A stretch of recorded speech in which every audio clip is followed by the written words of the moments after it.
Beleza? Bem-vindo ao canal. E agora, nossa nova série, a Mulher Maravilha se torna uma fora da lei. Uma amazona provoca uma matança e todas as amazonas vão ser banidas dos Estados Unidos. Para onde isso vai levar a Mulher Maravilha? Mas, antes de continuar a resenha sobre esse número 1 da nova série da Mulher Maravilha, se já é inscrito aqui no canal, agradeço mais essa visita. E se ainda não é, inscreva-se agora e acompanhe mais conteúdo do seu interesse.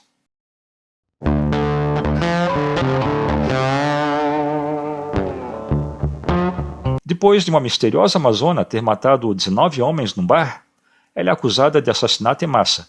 No entanto, ela deixou 2 mulheres vivas nesse mesmo bar, mas nenhuma explicação para isso é apresentada. O Congresso americano emite o Ato de Segurança Amazona para expulsar ou matar qualquer amazona que vive no território americano. O governo inicia uma força-tarefa chamada AXE, algo como a Entidade de Extradição Amazona, para remover qualquer uma delas usando os meios necessários. A história foi escrita por Tom King e desenhada por Daniel Samperi. Foi lançada em setembro de 2023 nos Estados Unidos.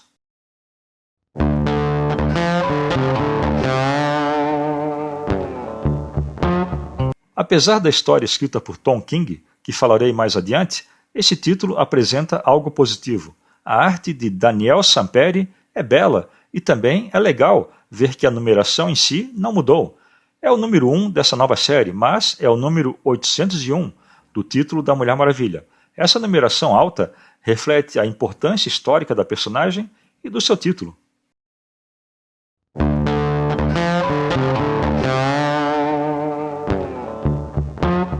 O roteirista Tom King havia anunciado que o vilão dessa nova série da Mulher Maravilha seria algo como Coringa é para o Batman. Ele apresenta The Sovereign, ou O Soberano, que não passa de uma paródia fajuta para o Donald Trump. E ele vem até com o seu laço de mentiras. O Soberano é um decrépito, velho homem branco que se julga o rei da América, já que ele possui o laço das mentiras. Tom King quer passar a ideia de que a América foi governada por uma linhagem real de manipuladores, desde os primeiros exploradores que pisaram em solo americano e subjugaram mulheres e indígenas à sua vontade. E aqui, Tom King apenas apresenta o seu ponto de vista político usando uma história de super-herói. Além disso, a maneira desse soberano agir é semelhante a um outro inimigo da Mulher Maravilha, chamado o Duque do Engano. Isso faz do soberano um inimigo redundante. Nesse ponto, parece que o roteirista está reciclando histórias. A história é cansativa e exaustiva de ler, é forçada e é apressada. Parece que ele queria apresentar a Mulher Maravilha como uma fora da lei, e o caminho para chegar até lá não importa. Os dilemas morais não fluem e não parecem naturais. Tudo começa com um incidente da Amazônia matando 19 homens em sua abertura, e a situação vai escalando até a expulsão de todas as Amazonas dos Estados Unidos, com uma campanha direta do Sargento Steele contra Diana. E isso levanta mais uma falha. A Mulher Maravilha é o personagem título e deveria ser a principal, mas não é o que acontece e ela pouco aparece. Ela parece uma personagem secundária em seu próprio título. Assim, o ponto de vista político do autor supera em importância até mesmo a personagem principal. Nós não ganhamos uma explicação aceitável de por que todas as Amazonas estão sendo expulsas e nem porque a permanência da Mulher Maravilha no país não traz mais credibilidade. A expulsão das Amazonas não passa de uma paródia grosseira e sem graça de como os imigrantes ilegais seriam tratados nos Estados Unidos. Isso não faz sentido e os pontos de vista políticos do autor estão em toda parte. A história se concentra no Sargento Steele e no ponto de vista do soberano. Isso não apenas contribui para que a Mulher Maravilha fique em segundo plano, como tira a importância dela como super-heroína, transformando seu título em um veículo de propaganda política e ideológica. Ela parece ser um peão nos planos do soberano, e não a personagem principal. Ela poderia ser um peão nas mãos do vilão. Não há problema algum nisso, mas a maneira com que isso foi feito tirou o seu papel central nessa história. Tom King quer escrever uma história da Mulher Maravilha ou mais uma alegoria do Donald Trump sendo um vilão? Suponho que um gibi de super-herói não seja o melhor lugar para isso. A propaganda política está em primeiro plano e a história de super-herói talvez em segundo ou terceiro plano. Quero ler uma história da Mulher Maravilha e não choradeira vitimista e política woke. Mas, se você quer um gibi da Mulher Maravilha em que ela não tem a menor importância, você pode até gostar desse aqui. Mas, se você lê um título chamado Wonder Woman, por que ela não está aqui?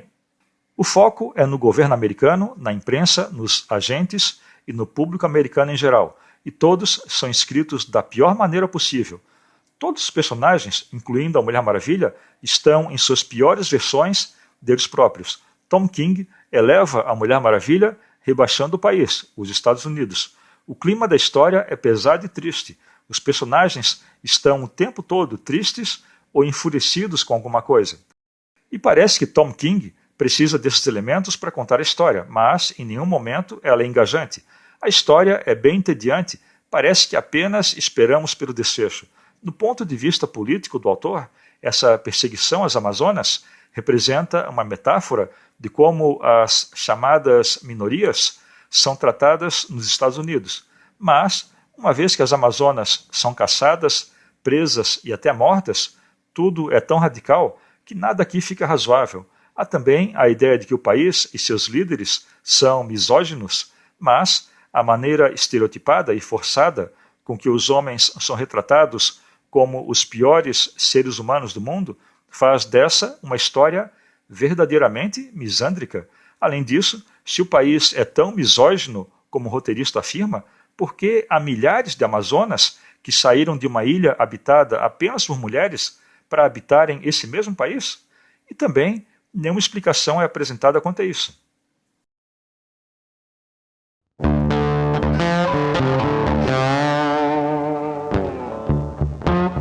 A arte da história é tão boa que você pode apenas admirar os desenhos, apesar da história realmente feia que nos é apresentada aqui.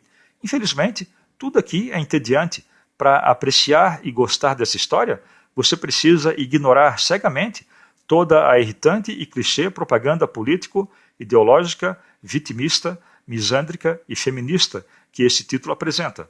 Não passa do escritor Tom King usando uma personagem clássica de histórias em quadrinhos para demonstrar seu ponto de vista político absolutamente malicioso, pervertido, degenerado e carregado de segundas intenções. Você também precisa se perguntar se todas aquelas alegorias e metáforas representam o mundo em que você vive ou não passam de um mundo distópico, ideológico e distante da realidade, talvez mais uma fantasia woke. Mas, se você pensa em ler e se divertir com uma história de super-herói apresentando a Mulher Maravilha, posso te garantir que você vai ficar muito desapontado. No final das contas, não me pareceu um belo recomeço para esse novo título da Mulher Maravilha. E a única coisa que se escapa por aqui é a belíssima arte. Então era isso, a resenha desse número 1 dessa nova série da Mulher Maravilha. Valeu e até o próximo vídeo.